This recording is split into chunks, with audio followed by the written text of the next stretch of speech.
ప్రక్షాళన పొందే మాసం ఈ కార్తీక మాసం, అందులో పౌర్ణమి రోజు సుదినం. అందరికీ కూడా కార్తీక పౌర్ణమి శుభాకాంక్షలు నేను అందజేస్తున్నాను. సకలలోక కళ్యాణం కోసం వెలిసిన మాత శాంభవి, శ్రీచక్రవాసిని, సింహాసనేశ్వరి అయిన లలితమ్మ వారి పాద పద్మములకు నేను మొదట నమస్కరిస్తున్నాను. సభా సరస్వతికి పాదాభివందనం. ఎందరో మహానుభావులు విచ్చేసిన మీకందరికీ నా హృదయపూర్వక నమస్కారం. ప్రతి రోజుకు ఒక ఉదయం ఉంటుంది, ప్రతి మనిషికి ఒక ఉదయం ఉంటుంది. ఉదయం వెలుగును మాత్రమే చూస్తుంది, మన హృదయం సమస్తాన్ని చూడగలుగుతుంది. సమస్త ప్రపంచ సంగతులన్నీ హృదయంలోనే దాగి ఉంటాయి. ఈనాటి ఈ ఉదయాన మన హృదయాలన్నీ దైవ సంకల్పంతో స్వరకల్పన చేసిన ఒక అద్భుత అనురాగ రాగాన్ని సామూహికంగా గానం చేయబోతున్న శుభ సందర్భం ఇది. మానవ సంబంధాలకు కాలం చెల్లుతున్న సందర్భంలో కాలం చేసిన వారిని కలకాలం గుర్తు పెట్టుకొని వారి జయంతి ఉత్సవాలను ఇంత ఘనంగా మన అందరి మధ్య జరపడం ఒక రాంభట్ల కుటుంబానికి చెందిందని నేను చాలా గర్వంగా ఈ సభాముఖంగా ప్రకటిస్తున్నాను. ఈరోజు కుప్పిరి డాక్టర్గా పేరుగాంచిన కీర్తి శేషులు డాక్టర్ రాంభట్ల వెంకటరావు గారి 108వ జయంతి ఉత్సవాలని వైభవపేతంగా మనం జరుపుకోబోతున్నాం. ఆశ్చర్యకరమైన విషయం ఏమిటంటే, కేవలం ఈ రోజు ఆయన 108 జయంతి ఉత్సవాలను జరపడం కాదు, ప్రతి ఏడు క్రమం తప్పకుండా ఆ మహానుభావుని స్మరించుకుంటూ 40 కుటుంబాలకు చెందినటువంటి రాంభట్ల కుటుంబీకులు దాదాపు 140 మంది నేను తలవంచి నమస్కారం చేస్తున్నాను. ఈ రోజు జరుగుతున్నటువంటి ఈ ఉత్సవాలలో చాలా ప్రత్యేకత ఉంది. మీరు ప్రతి ఏడాది జరుపుకుంటున్నటువంటి ఉత్సవానికి ఈ రోజు జరుపుతున్నటువంటి ఉత్సవానికి చాలా ప్రత్యేకత ఉంది. ఆ వెంకట్రావు గారి ముని మనవడు ఆయన జీవితాన్ని, ఆశయాల్ని, అభిమానాన్ని, ప్రేమని, పొందినటువంటి పేరు ప్రఖ్యాతల్ని అక్షరాలలో శిలాక్షరాలుగా రాసినటువంటి పుస్తక ఆవిష్కరణ ఈరోజు జరగబోతూ ఉంది. తండ్రిని మర్చిపోతున్నటువంటి ఈ సందర్భాల్లో తాత అసలు గుర్తుకు రావడం లేదు. మరి ముత్తాతను గుర్తు పెట్టుకుని మునిమనువుడు ఒక వారధి నిర్మించాడు పుస్తకం ద్వారా. ఆ వారధి ఆవిష్కరణ ఇవాళ జరిగిపోతుంది. అది ఈ రోజు ఉత్సవాల్లో ప్రధానమైనటువంటి భాగం. అందులో కూడా ఒక విశేషం ఉంది. 108వ జయంతి ఉత్సవం 108 పద్యాలతో ఆయన గొప్పతనాన్ని ఆ పుస్తకంలో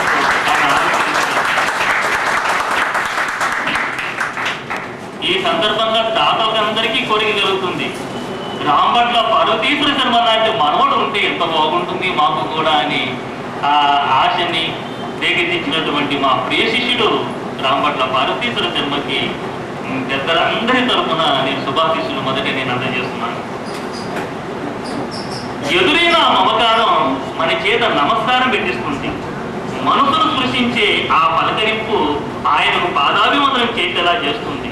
ఆయన వాక్కు సాక్షాత్తు సరస్వతీ దేవిని స్ఫురణకు తెస్తుంది. ఆయనతో మాట్లాడడం మన పూర్వజన్మ సుకృతంలా భావిస్తాం. ఆయన ఎవరో కాదు, మన మధ్య ఉన్నటువంటి ఒక సరస్వతి రూపం ఆచార్య వేదుల సుబ్రహ్మణ్య శాస్త్రి గారు. జరుగుతున్న ఈ ఉత్సవానికి ఏర్పాటు చేసిన ఈ సభకు అధ్యక్షత స్థానానికి సరైనటువంటి వ్యక్తి ఆయనే. ఆయన మన అందరి తరఫున మీ అర్థధ్వానాల మధ్య వేదిక మీదకి వచ్చి అధ్యక్ష స్థానాన్ని ఆయనకి నేమాని వెంకమ్మ ఉషా ప్రియదర్శిని గారు గురుగుచ్చాన్ని అందజేయవలసిందిగా నేను కోరుతున్నాను. ఉషా ప్రియదర్శిని గారు.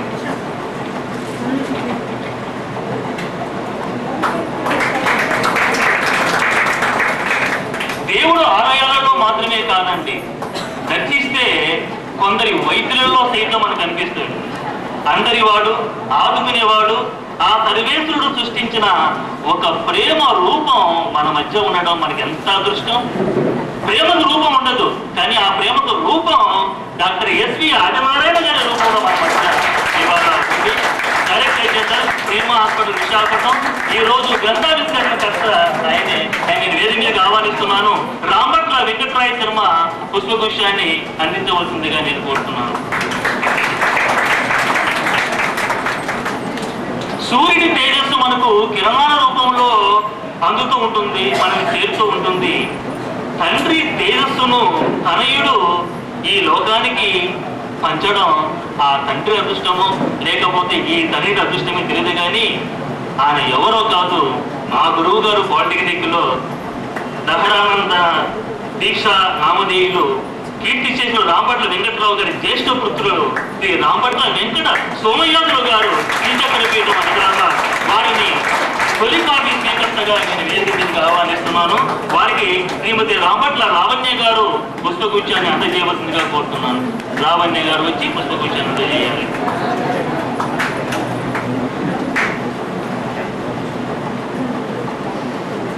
ఏకంగా శ్రీచక్ర పీఠం హైదరాబాద్ నుండి విశాఖపట్నం లలితా పీఠాన్ని తిరిగి వచ్చిందండి.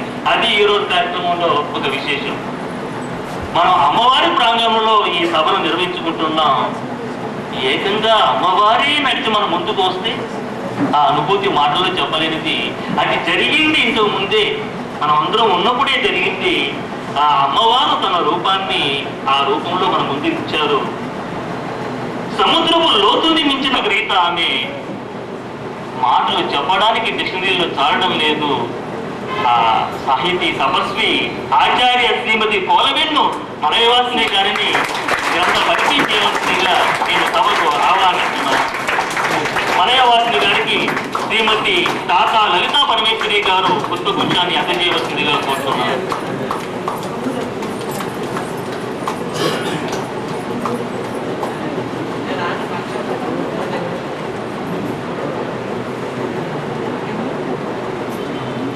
మరొకసారి మలయవాసిని గారికి ఈ చప్పట్ల ద్వారా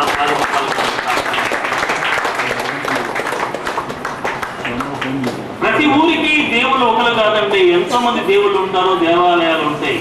కానీ మీరు గమనించారో లేదో ఎస్కోటలో ఉన్నటువంటి ప్రజలందరి దేవుళ్ళు ఒకరేనండి. వాళ్ళ మనసులో ఆ దేవుడు ఎప్పుడు కూడా స్మరించుకుంటూ ఉంటారు. ఆయనే చిల్డ్రన్ స్పెషలిస్ట్ గా పేరుగాంచినటువంటి డాక్టర్ వేలూరి పేరే భగవానుడు. ఆ భగవాన్ని వేదికకి రావాల్సిందిగా సాదరపూర్వకంగా ఈనాటి విశిష్ట అతిథి స్థానాన్ని అలంకరించవలసిందిగా నేను కోరుతున్నాను. వారికి శ్రీమతి రాంభట్ల పద్మావతి గారు పుష్పగుచ్ఛాన్ని అందజేస్తారు. రాంభట్ల పద్మావతి గారు.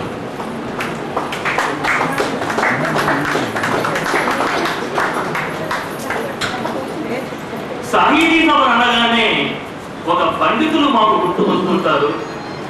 ఆయన ఉపన్యాసాలలో దిట్ట, గ్రంథ రచనలో ఆరితేరిన వారు, అష్టావధానానికి ఒక అలంకరణగా ఇచ్చినటువంటి పండిత నేమాని రామజోగి సన్యాసరావు గారిని ఈ సభకు పోవాల్సిందిగా నేను ఆహ్వానిస్తున్నాను. పండిత నేమాని వారికి శ్రీమతి చిట్టల్ల కనక మహాలక్ష్మి గారు పుష్పగుచ్ఛాన్ని అందజేస్తారు.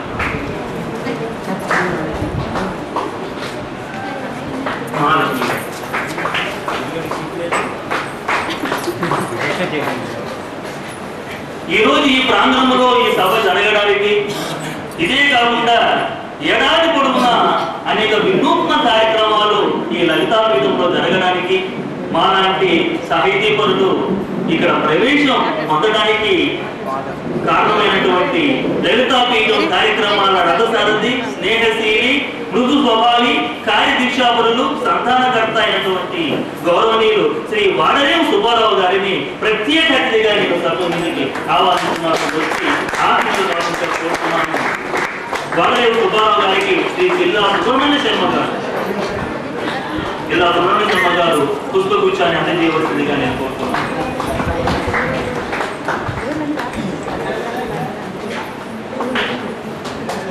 ఒక అనురాగానికి ఆప్యాయతకు ఆడతనాన్ని చేకూర్చి స్త్రీగా మారుస్తే ఎలా ఉంటుందో మనకి కీర్తిశేషులు రాంభట్ల వెంకట్రావు గారి జ్యేష్ఠ పుత్రిగా కూడిపెద్ది మితమాంబ గారిని చూస్తే మనకు అలాంటి గౌరవమే కలుగుతుంది.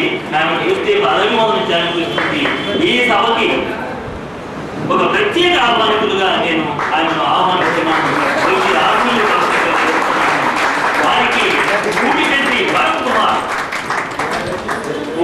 భరత్ కుమార్ గారు పుష్పగుచ్చాన్ని అందజేయవలసిందిగా కోరుతున్నాను. ముత్తాతకు ముని మనవడికి వార్ధ నిర్మించిన పుస్తక రచయిత, ఆ గ్రంథకర్త అందరిలో చిన్నవాడైనటువంటి చిన్నవాడు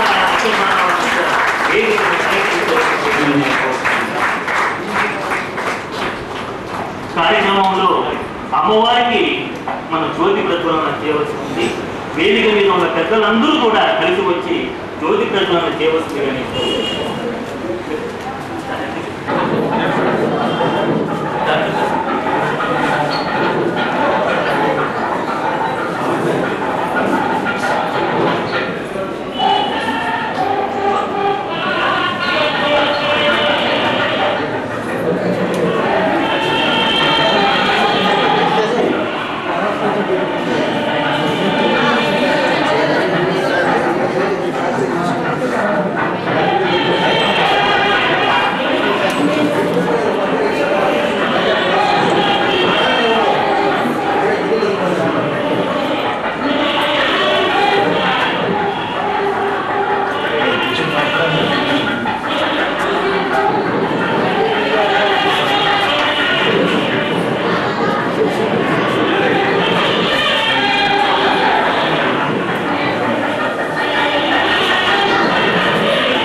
गिरिनन्दिनी प्रियनन्दना वन्दनं इदे वन्दनं वन्दनं करिवदन करुणासदन दीपद कमलमुलकड वन्दनं करिवदन करुणासदन दीपद कमलमुलकड वन्दनं इदे वन्दनं वन्दनं गिरिनन्दिनी प्रियनन्दना वन्दनं इदे वन्दनं अय्यकड ऐश्वर्यमडिगी अम्मकड सौभाग्यमडिगी अय्यकड ऐश्वर्यमडिगी अम्मकड सौभाग्यमडिगी नेयमुन नी चरणदासुल कीयवा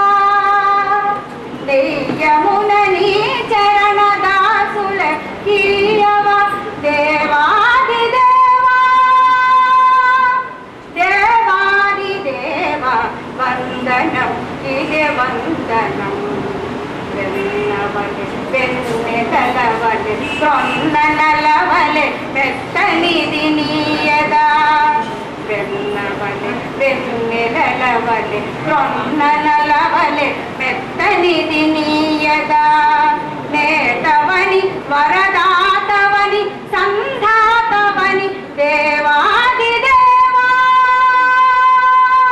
దేవాదిదేవా వందనం ఇదే వందనం వందనం గిరి నందిని ప్రియనందన వందనం ఇదే వందనం వందనం.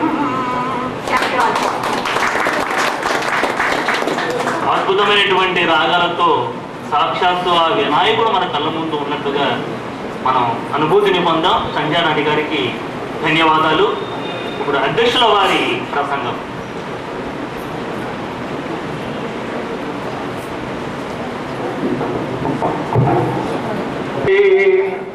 ఆగమ వినమయూరీం ఆర్యాం అంతర్విభావయే గౌరీం శరిగమ పద నిరతాం తాం వీణా సంక్రాంతకాంతహస్తాం తాం శాంతాం మృదుల స్వాంతాం కుచభరతాం తాం నమామి శివకాంతాం.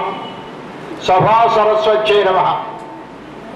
పరమ పవిత్రమైన లలిత పరాభట్టారిక ఆలయంలో అమ్మవారి సమక్షంలో పరమ పవిత్రమైన కార్తీక పూర్ణిమ నాడు సమావేశమయ్యాం.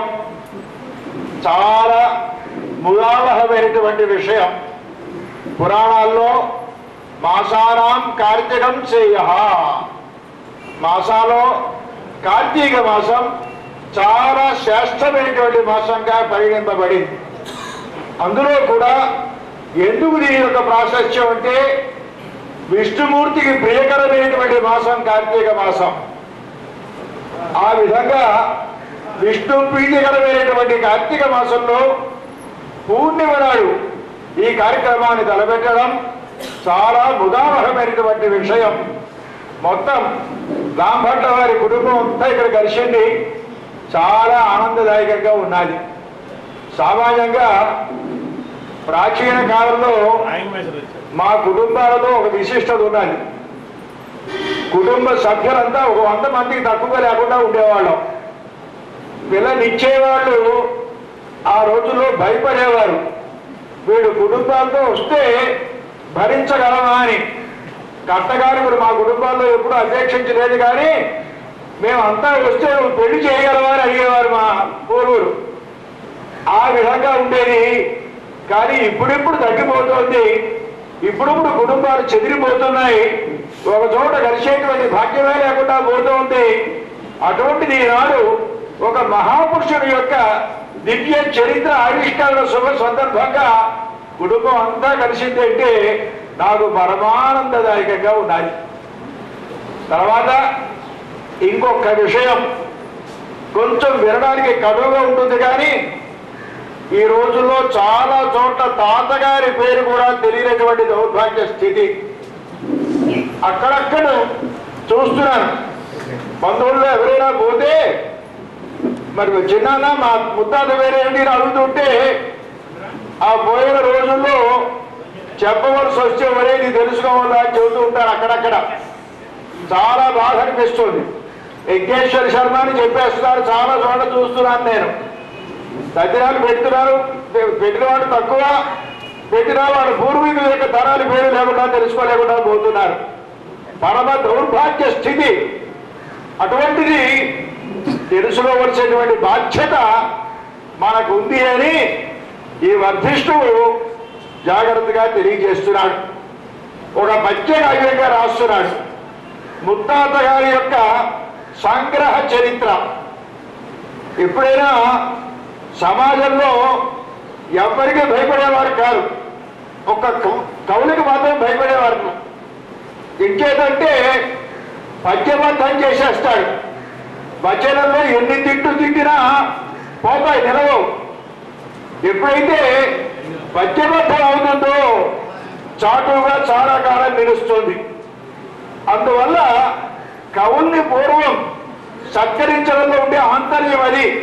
వాడు ఆగ్రహించి పద్యాలు చెప్పేస్తే చిరస్థాయిగా అపఖ్యాతి లోకంలో నిలుస్తుంది అనే భయం సామాన్యంగా చాలా మంది జమీందారులు రాజులో ఉండేది. అయితే గౌరవం దేవులవాడ వంశజుడ అనగానే రామయ్యారు సర్కారు కేసు పంపించేవారు. పద్యంలో ఆ విధమైన శక్తి ఉన్నది.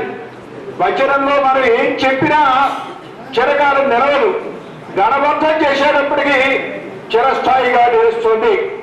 కాబట్టి ఆ ముని మనవడు ముత్తాత గారి యొక్క చరిత్రని చాలా జాగ్రత్తగా పొందిక అందంగా 108 పద్యాల్లో నిక్షేపించాడు. ఆ వర్ధిష్ఠుని హృదయపూర్వకంగా అభినందించడం చాలా అవసరం.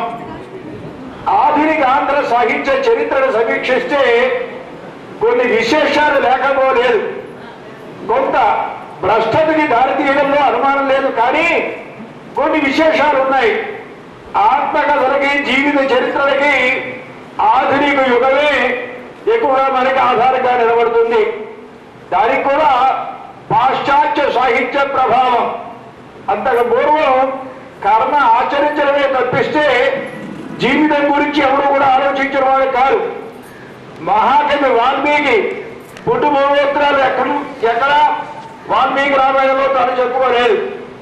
అంతటి మహాకవిగా ప్రసిద్ధి పొందిన కవి కూడా తెలుగుడైనటువంటి మహాకవి కాళిదాస్ ఎక్కడ తన పుట్టుపూర్వోత్తరాల గురించి చెప్పుకోలేదు.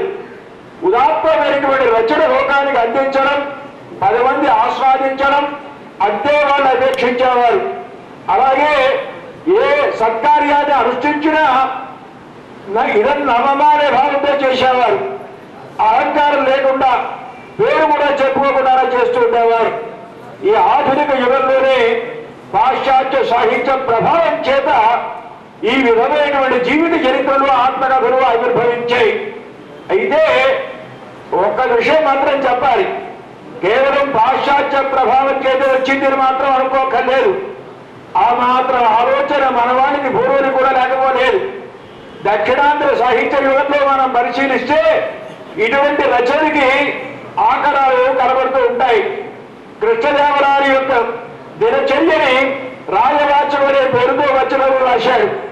చక్కగా ఆనాడు రాయల వారి యొక్క దినచర్య ఎలా ఉంటుందో తెలుసుకోవడానికి కొంత ఆధారంగా కనబడుతుంది. అలాగే రఘునాథ నాయకుడు అచ్యుతాభ్యుదేవుని వాళ్ళ తండ్రి యొక్క చరిత్ర రాసుకొచ్చాడు.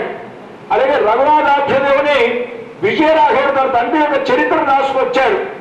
ఈ విధంగా వంశ చరిత్ర రచన దక్షిణాంధ్ర యుగ సాహిత్యంలో మనకి కనబడుతోంది. ఆ విధంగా ఉండగా ఈనాడు కాస్త మధ్యరచన చేయగలిగినటువంటి వాళ్ళు, తాత మీద తండ్రుల మీద ఆసక్తి గౌరవం ప్రతిపత్తి కలిగిన వాళ్ళు అక్కడక్కడ గ్రంథాలు రాస్తున్నారు. ఆ విధంగా ఈనాడు చక్కగా ముత్తాత గారి యొక్క చరిత్రని పద్యకావ్యంగా రాసి లోకానికి అందిస్తున్నాడు. చాలా ఆనందింపదగినటువంటి విషయం. సామాన్యంగా మన సంప్రదాయంలో పుణ్య శోకశ్చ జరిగిన ఉదాహరణ అర్హతి. పుణ్య శోకుల యొక్క చరిత్ర నిత్యము ఉదాహరించాలి, నిత్యము సంస్మరించాలి అని మన శాస్త్రకర్తలు చెప్పినటువంటి విషయం. కాబట్టి పరమ పవిత్రమైనటువంటి జీవితాన్ని గడిపినటువంటి వారు భారతీశ్వర శర్మ గారు డాక్టర్గా ఉంటున్నా ఏ విధమైనటువంటి స్వార్థం లేకుండా కేవలం వైద్య విద్యని లోకోపకారం కోసం మాత్రమే వినియోగించేటువంటి ఉదాత్తమైనటువంటి ఆశయాలు కలిగినటువంటి మహాపురుషుడు ఆయన. దాంతో పాటుగా ఆ చక్కని సాహిత్య తత్వాన్ని కూడా తెలిసేటువంటి వ్యక్తి, పద్యరచన కూడా చేసేటువంటి సామర్థ్యం కలిగినటువంటి వ్యక్తి. అంతేకాకుండా మంత్రశాస్త్రంలో కూడా మంచి ప్రవేశం కలిగినటువంటి వ్యక్తి. వీటన్నిటితో పాటుగా కుటుంబం మీద పరిపూర్ణమైనటువంటి అనుగ్రహాన్ని కలిగినటువంటి వ్యక్తి, వాత్సల్యాన్ని వర్షించినటువంటి మహా వ్యక్తి.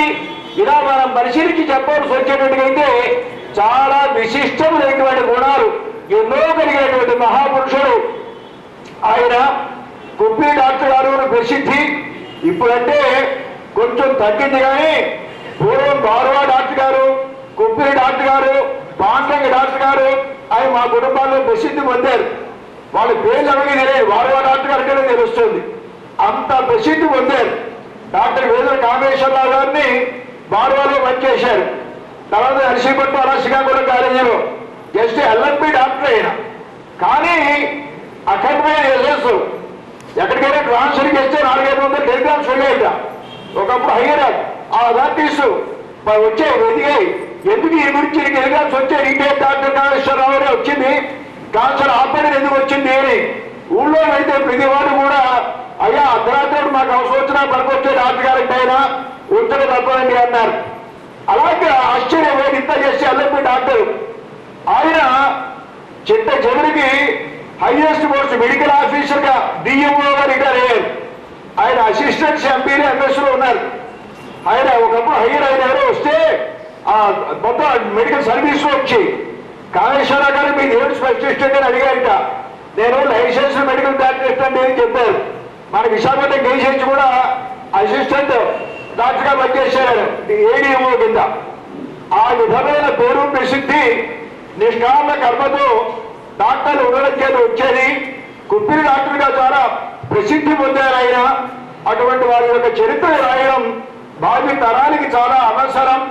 దగ్గర వారు కలగున్నా కుటుంబీకులకు మరీ అవసరం. మన తరంలో ఈ విధమైనటువంటి వ్యక్తి పుట్టాడు కదా, మన కుటుంబం ఇంత విశిష్టమైనటువంటి కుటుంబం కదా అని భావి తరానికి ఒక ఆదర్శాన్ని నిలిపినటువంటి అవకాశం ఈ గ్రంథం వల్ల మనకు కలుగుతుంది. అటువంటి గ్రంథాన్ని ఉత్తమమైనటువంటి గ్రంథాన్ని రచించి లోకాలకు అందించినటువంటి వర్ధిష్ఠువు ఇప్పుడిప్పుడే 18 రచనలు అక్షరాలు దిద్దుతున్నాడు. అష్టాధారిగా కీర్తి ప్రతిష్ట సంపాదిస్తున్నాడు. ఇంకా చక్కని పాండిత్యాన్ని సంపాదించి ఇంకా 4 గ్రంథాలు బాగా చదివి ప్రౌఢమైన ఊహల వాటిని కూడా ప్రాచీన మహాకవుల నుంచి జాగ్రత్తగా శిక్షణ పొంది ఇంకా ఉదాత్తమైనటువంటి సాహిత్య గ్రంథాల్ని ఆ వర్ధిస్తూ ప్రామాణికమైనటువంటి గ్రంథాల్ని 10 కాలాలు నిలిచేటువంటి ప్రౌఢమైనటువంటి గ్రంథాల్ని తప్పకుండా రాయాలి అని ఆ వ్యక్తిని ఆ వర్ధిష్ఠువుని హృదయపూర్వకంగా ఆశీర్వదిస్తూ ఆకాంక్షిస్తూ ఇంతటితో విరమిస్తున్నా. సుబ్రహ్మణ్య శాస్త్రి గారికి మన అందరి తరపున ధన్యవాదాలు. మాటలు జలపాత రూపంలో దూకితే ఎలా ఉంటుందో మనం ప్రతి సభలో ఆయన చూస్తున్నాం. ఆ వాకు, ఆ మాట, ఆ ఆశీస్సులు ఎంత బలమైనవంటే సాక్షాత్తు సరస్వతీ దేవి స్వయంగా ఆశీర్వదించినట్టుగా మనకు ఉంటుంది. గ్రంథావిష్కరణకి ముందు ఏ గ్రంథం అయితే ఎవరి గురించి ఆ గ్రంథం వెలువడిందో కీర్తిశేషులు రాంభట్ల వెంకట్రావు గారి చిత్రపటానికి పూలమాలలు వేయవలసిందిగా రాంభట్ల పార్వతీశ్వర శర్మ మన కవి గారి తాతగారిని, తర్వాత పిల్ల రాజేశ్వరి, అలాగే రాంభట్ల బాలకృష్ణ శర్మ గారిని నేను ఆహ్వానిస్తున్నాను. వీళ్ళందరి తరఫున కూడా అంటే కుటుంబాలు అందరి తరఫున పిలుస్తున్నారు. వీరితో పాటు రాంభట్ల సత్యవతి గారు, రాంభట్ల సుబ్బలక్ష్మి గారిని కూడా నేను వారితో కలవలసిందిగా కోరుతున్నాను.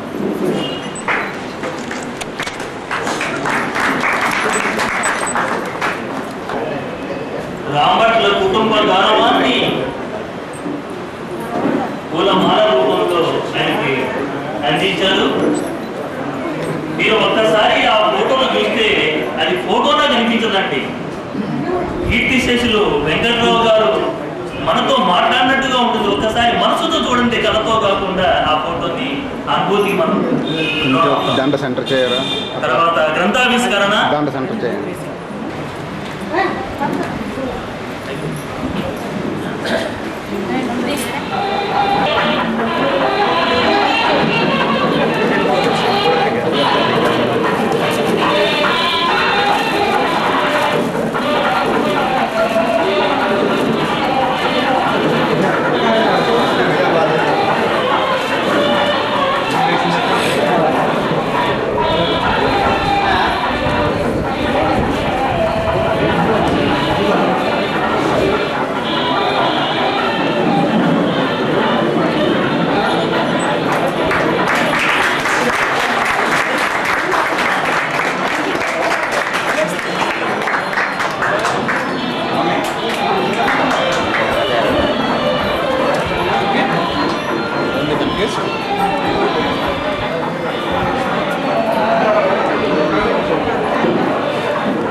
ఆడియో వీడియో సీడీ కూడా తయారు చేశారు.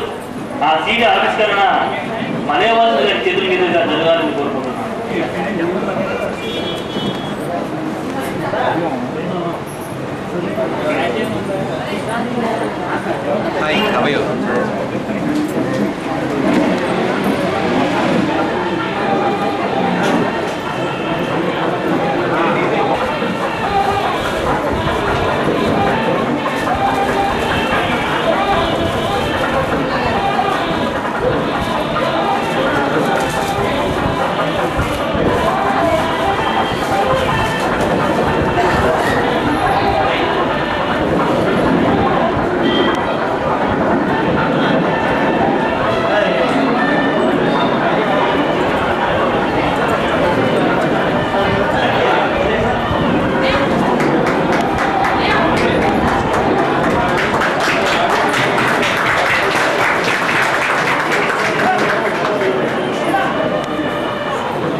అంకితం చేయవలసిందిగా రాంభట్ల సరస్వతి గారిని సుబ్బలక్ష్మి గారిని నేను కోరుకుంటున్నాను.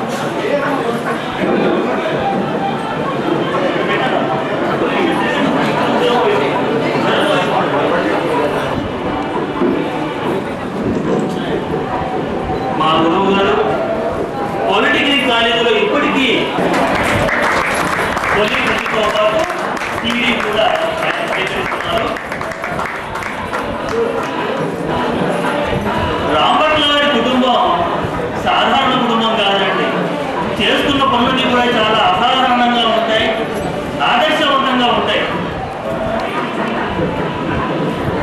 ఇవాళ పుస్తక ఆవిష్కరణ, సిడి ఆవిష్కరణే కాకుండా కీర్తిశేషులు doctor Rambhatla Venkatarao memorial trust ఆవిష్కరణ కూడా జరగబోతూ ఉంది.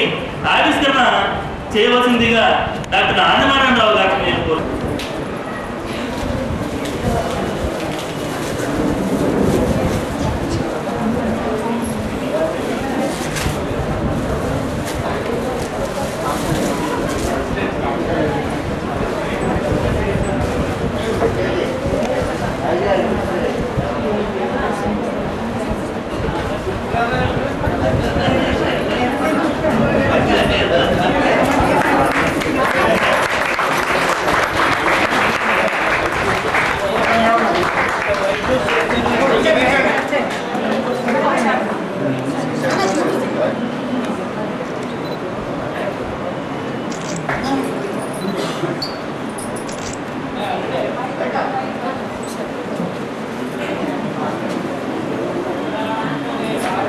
కేవలం ఏడాదికి ఒక మారు నవంబర్ 24వ తారీఖున చేస్తున్న కార్యక్రమాలతో సంతృప్తి పడని రాంభట్ల కుటుంబం ఇప్పుడు ఏడాది పొడవునా కార్యక్రమాలు నిర్వహించడానికి ఈ ట్రస్ట్ ఏర్పాటు చేయబడిందండి. 40 కుటుంబాలు, దాదాపు 140 మంది సభ్యులు ఇందులో ఉన్నారు.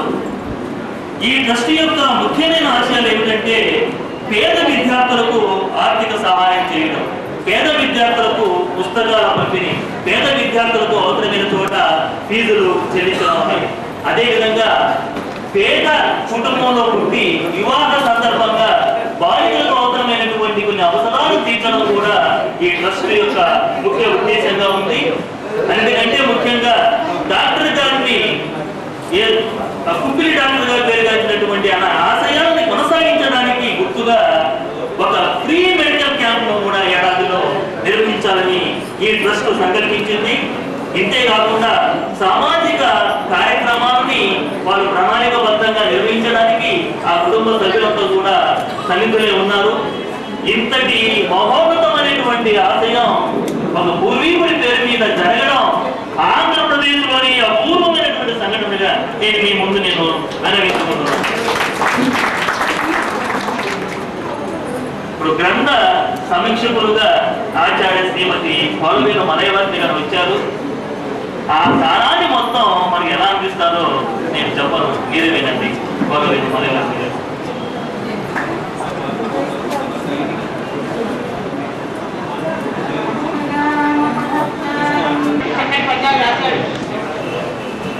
పద్యాలు చదివి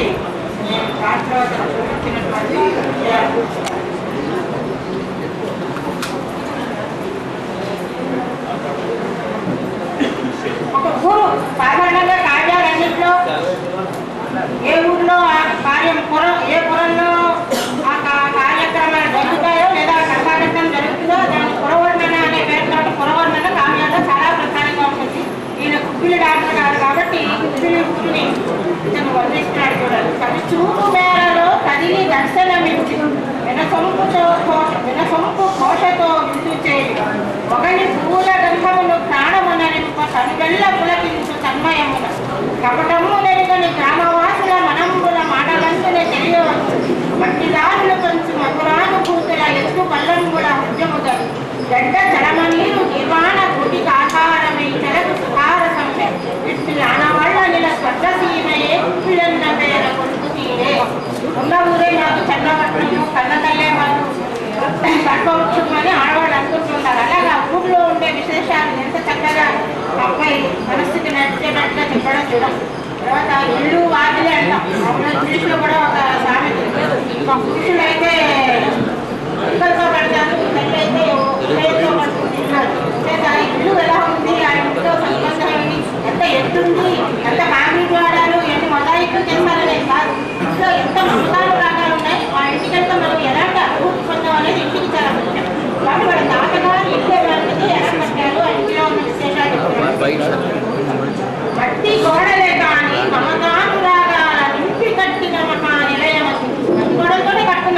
ఆ గోడల నిండా ఇంటి నిండా మమతాలాగా ఇంటి కట్టుకున్నారండి.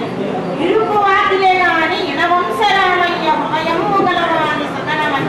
వాకిలి ఇంకే కానీ హృదయం చాలా విశాలం. పెద్ద పెద్ద దేశం పెట్టి పెద్ద పెద్ద కుమ్మాలు పెట్టి తలుపులు తాళాలంటే కుటుంబం వేరే ఇంట్లో ఎవరి తలుపు తీయరు. గంటసేపు వెళ్ళిపోతారు పెద్దల దగ్గర సమాచారం.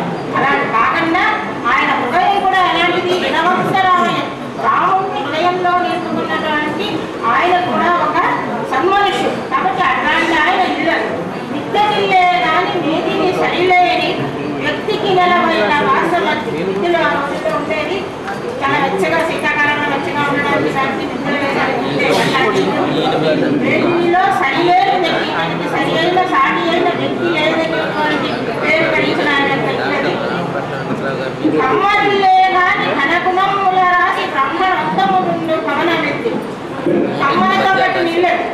అయితే చాలా అద్భుతంగా ఉన్నటువంటిది ఘనగుణముల రాసి మంచి గుణముల రాశితో వ్యాప్తి పొందినటువంటి అధిక సౌఖ్యముల గురించి నవనీనాకం అధిక రోగాల పరిమార్చు ఆలయము సతత అనంతములకు సద్గృహము అధిక వెంకటరావున కాగరు. వాడి తాతగారి ఇల్లు ఎంత గొప్పగా ఉందో ఇంత గొప్పగా భావన చేసి చక్కటి శిశుబద్ధంలో కొలవాడు చాలా ఆనందించాల్సినటువంటి విషయం. వాళ్ళ తాతగారి మీద అంకితమిస్తూ ఒక పద్యం రాశాడు చూడండి. అతని మించినట్టి గురుడు అతని పోలిన దేశ సేవకులు అతని కంటే జ్ఞాని మరి అతని మించిన వాడు లేడిలను భూతల తాత వైద్యకుల భూషణుడు కవి చక్రవర్తి ప్రీతిగనిత్తు ఈ రచన వెంకటరావుల కంకితమ్ముగా. అలాంటి తాతగారి మీద అంత గౌరవం గుండెలెండా నింపుకునేలాంటి సంస్కారం అందించిన అతనికి వచ్చింది అంటే ఇంట్లో వాళ్ళందరూ ఎంత చెప్పు ఉంటే ఆయన మీద అంత గౌరవం అతను ఏర్పరచుకున్నాడు. ఇద్దరికి చెప్పిన వాళ్ళకి ఏర్పరచుకున్న అతనికి కూడా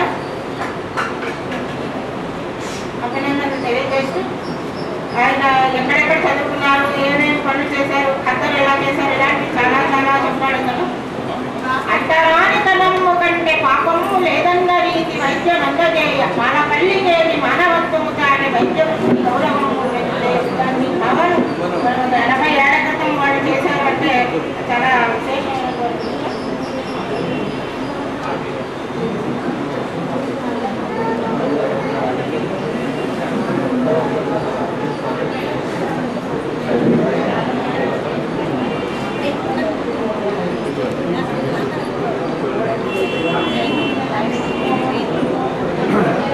ఎవరైనా ఒక మహా వ్యక్తి ఒక ఊరికి వచ్చి అక్కడ వైద్యమో లేదో ఒక కార్యక్రమమో ఏదైనా చేయడానికి తలపెట్టాడు అనుకోండి.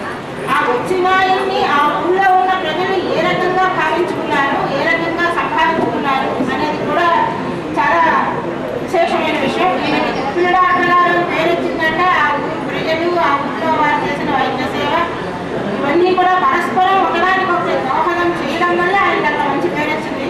ఆయన రావడాన్ని ఆ పుట్టిన ప్రజలు ఏ రకంగా ఆహ్వానించారు, ఆ సమాధానం ఎలాంటిది అనేది పద్యంలో అంధకారము వాపి అవని మేల్కొల్పంగా చదివించుతున్న భాస్కరుడనంత సూర్యుడు వస్తే అంతకు ముందు ఉన్నటువంటి చీకట్లన్నీ పోతాయి.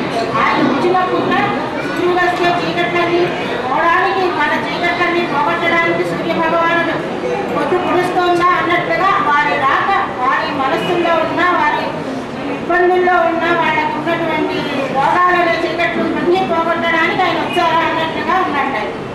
ముక్కులుంచుకొని ఉన్న ముక్క కల్వలు కట్టి చైతన్యము లేకు శశియనంగా మనసులలో ఏవో భావాలు ఉంటాయి. కానీ వాటిని వ్యక్తం చేయాలంటే ఆ మనసు బయట పెట్టాలంటే ఇలా చేయాలంటే ఇది నాకు ఇష్టమంటే అని చెప్పాలంటే చెప్పుకోవడానికి వేదిక లేదా చెప్పుకోవడానికి వినే వ్యక్తి, విన్నా కూడా దానికి సంబంధించి స్పందించే వ్యక్తి, స్పందించినా దానికి ఎలాంటి నిర్ణయాలు తీసుకుని ఎలాంటి కార్యక్రమాలు చేయాలని చెప్పేవాడు గౌరవం. కానీ కుటుంబ డాక్టర్ గారు అలా ముడుచుకుపోయి ఉన్నటువంటి వాళ్ళ కర్వలనేటువంటి గుండెలు విచ్చుకునేలా చంద్రోదయం అవగానే కర్వలు విచ్చుకుంటారు. ఆయన చంద్రుల్లాగా వచ్చి వాళ్ళ హృదయ కర్వలన్నీ విచ్చుకునేలా చేసేవారు.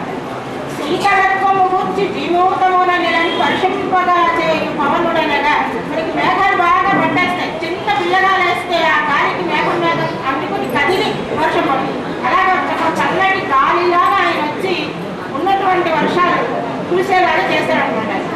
వైద్య సంపద లేక వ్యాధులనల్లాడు వారి పట్లను దేవ వైద్యులనగా బ్రహ్మ తేజమూలను రూపము దాల్చి భూమిని వెంకటరావుగా నత్తరించి కాలు మోపిన కుప్పిలి గడ్డ పైన వైద్య నారాయణున్నయ్య భవ్యగతుల అని ఏ రకంగా కుప్పిలి వచ్చి వైద్య నారాయణుడుగా కుప్పిలిలో పేరు తెచ్చుకుంటారు.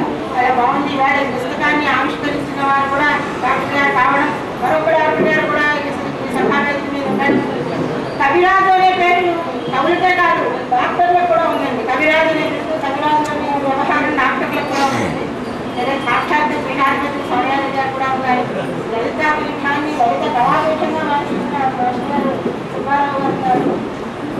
అవధాన విద్యలో వారికి గురుగారైన రేమాని వారు ఉన్నారు. ఇంతమంది సమక్షంలో ఈ పుస్తకం ఆవిష్కరింపబడడం రెండోది పుస్తకంలో చాలా విశేషంగా అక్కడక్కడ రామభట్ల వారికి ఉన్న రామభక్తిని అతను చాలా చక్కగా చూపించాడు. ఏ విధంగా వారి తాతగారి మనసులో రాముడు ఉండేవాడు, రాముడు ఎలా పరుచుకునేవాడు. అప్పుడప్పుడు కొన్ని విషయాల్లో తండ్రి వ్యతిరేకించినప్పుడు ముందుకెళ్ళిపోవాలనుకున్నప్పుడు కూడా రాముడి మీద కారణం వెళ్ళిపోతున్నారంటాం. ఇలాంటివన్నీ వాళ్ళు రామభట్ల వాడు అంటిపోయారు. కాబట్టి రామభక్తి, రాముడికి భక్తిగా ఉండడం ఈ రకమైనటువంటి సంప్రదాయం ఎప్పటి నుంచో వస్తుంది. కాబట్టి నరనరాలా ఆ రాముడిని వాళ్ళలో జీవించుకుపోయింది. అందరూ ప్రత్యేకంగా కోదండ నాటం మీద పద్యం వేశాడు. దాంట్లో చేతనుని కఠోర రాక్షసులకు చేడైన కోదండము సీతాలక్ష్మణుడై వరదుడై శ్రీరామచంద్రుడు ప్రీతిని పాలన చేయుచు కర్ణతో వీక్షించుకుని దక్షుడయ్యే గ్రామ జనంబు ప్రోచనకుడు పశ్మ సంవాసి. ఆ గ్రామంలో ఉన్నటువంటి సీతారామ యొక్క స్థితిని కూడా గురువాడిలో చాలా చక్కగా చేశాడు. మరి గుప్పిల్లో ఉన్న ఈశ్వరుని గుప్పీశ్వరుడు అనే మాట కూడా మామూలుగా మనం అనుకుంటాం. పద్యాలు రాయడం మొదలుపెట్టినప్పుడు విశేష వృత్తాలతో పిల్లలు అంటే వెళ్ళలేదు. ఒక మధ్యపోతుగా ఒక ఉత్సాహం, ఒక సుగంధి కూడా రాసి ఇంత చిన్న కార్యంలో మంచి తలంలాగా దీన్ని తయారు చేశాడు. పుష్పాలతో ఈశ్వరుడు మహేశ్వరుడు మహేశ్వరి ప్రియేశ్వరుడు కాశికాపురీశ్వరుడు జగద్వరి త్రినేశ్వరుడు శివాని నాథుడు హరీంద్ర చక్రధారి పేశ్వరయ్యన పురాణ పేరు చిన్న విషయం కూడా కావ్యాన్ని 120 పుష్పాలు పంచపుష్పాలతోటి అర్పించి వాళ్ళ తాతగారికి తాతగారు ఆయన మరి ఎక్కడ ఏ లోకాల్లో ఉన్నా ఇవాళ ఎంతో ఆనందిస్తూ ఉంటారు. కొంతమంది సభా కార్య నిర్వహణలో ఆయన చెప్పారు మనందరికీ ఇలాంటి మనవుడు ఉంటే బాగుంటున్నారు, నిజంగానే బాగుండు అనిపించేలాంటి మంచి పని చేశాడు. దాన్ని అన్వయిస్తూ పని అనేది ఒకటి చమత్కారం కవిత. పెద్దవారయ్య గారు 81 సంవత్సరాలు జన్మించిన తర్వాత పరమపదించినప్పుడు ఎలా చెప్పాడో ఇంత అందంగా చెప్పాడో కూడా. పుష్పకముల కన్మంతరి పుష్పముల తెచ్చి వైద్యకుండగా అతడు ఈశ్వరి మూర్చిల్లేనని బాష్పములు లాంటి పిల్లికి వైద్యములకై. స్వర్గంలో ఇంద్రుడు మూర్చిపోయాడు, మాకు మంచి డాక్టర్ లేడు, కాబట్టి మీరు వచ్చి ఆయన కాస్త వైద్యం చేయండి అని పుష్పకాన్ని పట్టుకొచ్చి పువ్వులతో పూజించి ఈయన తీసుకెళ్ళాడు. నిత్య కవివారు శ్రీనాథుడు అమరపురికి లాంటి భావాన్ని వాళ్ళ డాక్టర్ గారు ప్రత్యేకంగా ఇంద్రుడికి వైద్యించడానికి వెళ్ళారు తప్ప వేరే వెళ్ళలేదు అనే భావాన్ని చాలా అందంగా చెప్పాడు. కనిపించని వచ్చాడు రాసి కావ్యాన్ని. రెండోది అట్ట కూడా చాలా బాగుంది. అట్టహాసం వైద్యుడి గారికి సంబంధించినట్టుగా స్టెతస్కోప్, కవి కాబట్టి కలము, మరి ఆయన భాస్కరుడుగా వచ్చాడు కాబట్టి భాస్కరుడి బొమ్మ, పుస్తకం, రాట్నం, పశువు పాడి పంట ఉంది కాబట్టి గోవు, ఇటువంటి చాలా భావగర్భితంగా ఈ చిత్రాన్ని వేయించాడు. వేసినటువంటి చిత్రకారుడు కూడా సభాముఖంగా మరి ఈ పరంపరలో ఇంకా మంచి పుస్తకాలు రాసి ఈ వారకం ప్రౌఢ కవిగా మరి మనందరికీ పరిచయం అవ్వాలని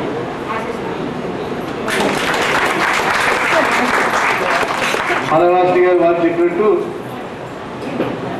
గాంధీ మహాత్ముల కోరిబందరికి పేరు వచ్చింది. కోరిబందరు ఎక్కడుంది ఎవరికి తెలియదు. అలాగే కుప్పులి డాక్టర్ గారి వల్ల కుప్పులికి పేరు, ఆ కుప్పులు ఎక్కడుంది ఎవరికి తెలియదు. కాబట్టి ఒక్కొక్క మహానుభావుడు ఆ పుట్టుకల ఆ పేరుకి ఆ దేశానికి కూడా గల కారణం అవుతుంది. అటువంటి కుప్పులి డాక్టర్ గారి యొక్క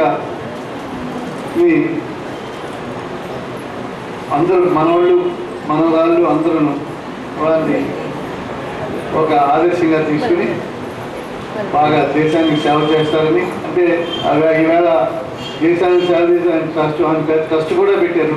చాలా మనం దాన్ని ప్రశ్నించవలసి ఉంటుంది. అటువంటి సేవ చేస్తున్నందుకు వారి కుటుంబానికి నేను నా ధన్యవాదాలు చెప్తూ భగవంతుడు అందరికీ ఆయురారోగ్యాలు ఐశ్వర్యాలు ఇవ్వాలని నేను ప్రార్థిస్తున్నాను. ఈరోజు ఆదినారాయణ గారి చేత గ్రంథావిష్కరణ ఎందుకు గావించామంటే ఆయన సజ్జనే కాదండి, సజ్జనుడు కూడా. విశాఖపట్నంలో ఉన్న డాక్టర్లలో సజ్జనుడు కాబట్టి ఆయనతో ఈ గ్రంథావిష్కరణ గావించాం. ఆయన ఒక మాట అన్నాడు, మన పరకాయ ప్రవేశం చేశారు కవి అని. కవి దార్శనికత ఉంటుంది. కవి ఏ కాలానికైనా సరే ప్రవేశించి ఆ కాల సంఘటనలతో, సన్నివేశాలతో, మిత్రులతో సంపాదించే అవకాశం కవికి మాత్రమే ఉంది. అలాంటి అదృష్టం నిజంగా పిల్లాడికి శర్మకి దక్కింది అంటే మనందరం కూడా మనసారా అభినందించవలసినటువంటి విషయం అది. ఈ రోజు వెంకట్రావు గారు చనిపోలేదండి, రాంపట్ల కుటుంబీకుల కార్యక్రమాలలో సజీవంగా ఆయన బ్రతికే ఉన్నారు, మన ముందు కనిపిస్తూనే ఉన్నారు. ఆయన ఇంతకంటే ఆనందకరమైనటువంటి జీవితం ఎదుర్కొంటుంది. తర్వాత మాట్లాడవలసిందిగా ఈ సభకు విశిష్ట అతిథిగా విచ్చేసినటువంటి డాక్టర్ వేలూరి భగవానుడు గారిని ప్రసంగం చేయవలసిందిగా కోరుతున్నాను. సభాయ నమః. అయితే నేను ఇక్కడ మాట్లాడాల్సింది ఏంటంటే, నేను 1973-74లో పాతర్లపల్లి అనే పిహెచ్సిలో మెడికల్ ఆఫీసర్గా పనిచేశాను. నాకు అది రెండో ప్లేస్. అప్పుడు కుప్పలి నాకు ఒక సబ్ సెంటర్, అంటే ఒక ఏఎన్ఎం ఉండే ప్లేస్ అన్నమాట. నేను 2-3 సార్లు అక్కడికి ఆ ఊరు వెళ్ళడం, మెడికల్ క్యాంప్ పెట్టడం, సెక్టివిటీ ట్యూబెక్టివిల్ అలాంటివి చేయడం జరిగింది.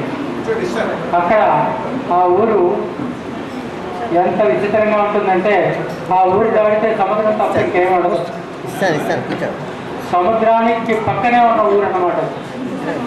ఆ ఊరు వెళ్ళడానికి మాకు ఎంత కష్టమయ్యేదంటే, సైకిల్ కూడా నడిచేది కదా, ఇసుకలో గోర్చి తావు ఉండేది అనమాట.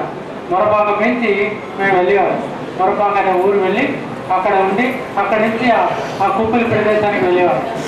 వెళ్తే సైకిల్ కూడా చాలా దూరం లాక్కుని వెళ్ళవలసిన ప్రదేశాన్ని ఆ మహానుభావుడు అక్కడ ఎంతకాలం ఎలా ఉన్నాడో కూడా నేను ఊహించుకోలేని పరిస్థితి.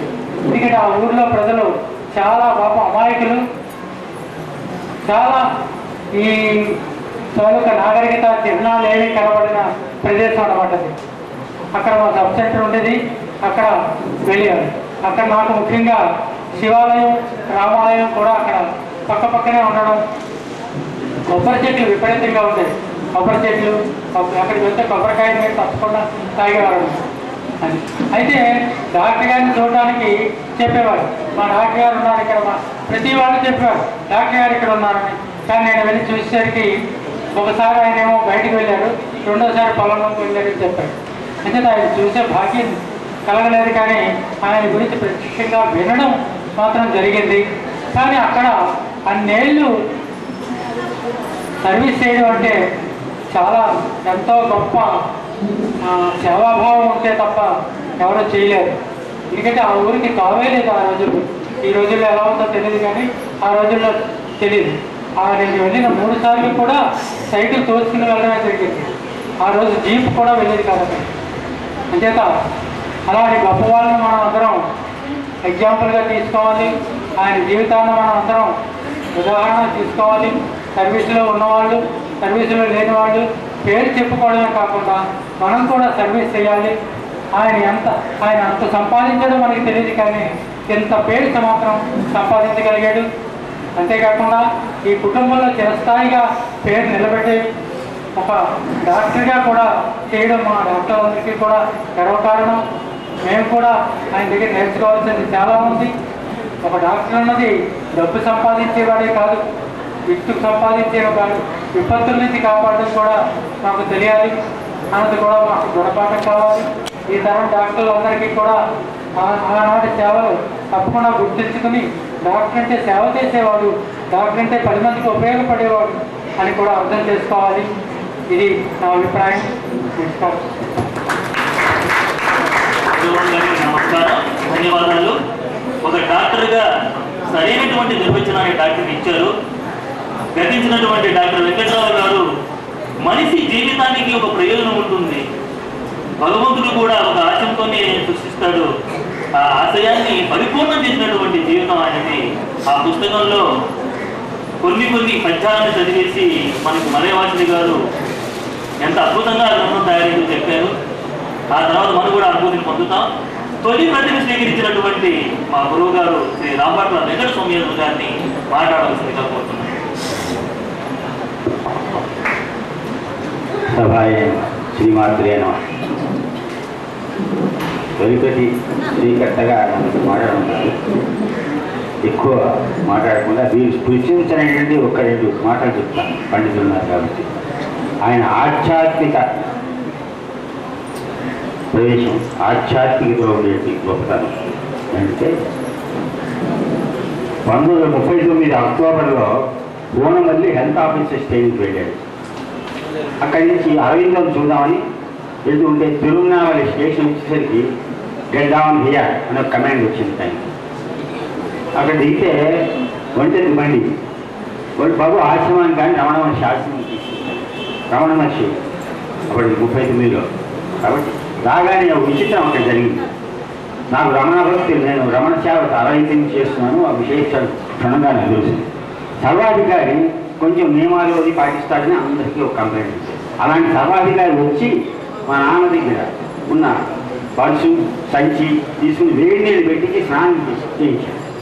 అందరికీ అలా జరుగుతుంది అనుకున్నారు. బాగా రమణ మహర్షి వాళ్ళు ఎప్పుడు వస్తారో ముందుగా చెప్పి వాళ్ళ అలవాటుని గౌరవించేది తప్ప భగవాన్ రామకృష్ణుడే అంతే చేసి వేడి నీళ్ళు పెట్టించి స్నానం చేసే మళ్ళీ పొడిగడ్డ ఇచ్చేసాక ఆశ్రమంలో వచ్చేసరికల్లా టిఫిన్ కాఫీ పెట్టారు. అందరూ కూర్చున్నారు. రమణ మహర్షి పక్కనే ఒక చిన్న ఇస్తే టిఫిన్ ఇస్తే అక్కడ కూర్చొని చోటు ఇస్తే కూర్చొని అలా ఇడ్లీ కాఫీ తాగి తర్వాత ఆశ్రమంలో వచ్చి కూర్చున్నాక ఆయన రమణ మహర్షి పేపర్ చదవడం, ఆ పేపర్ చదివి అలా పక్కన ఆ తర్వాత మళ్ళీ వచ్చి మరి వచ్చాక ఆ విషయం చెప్తుండేవారు. రమణ మహర్షి పక్కన కూర్చొని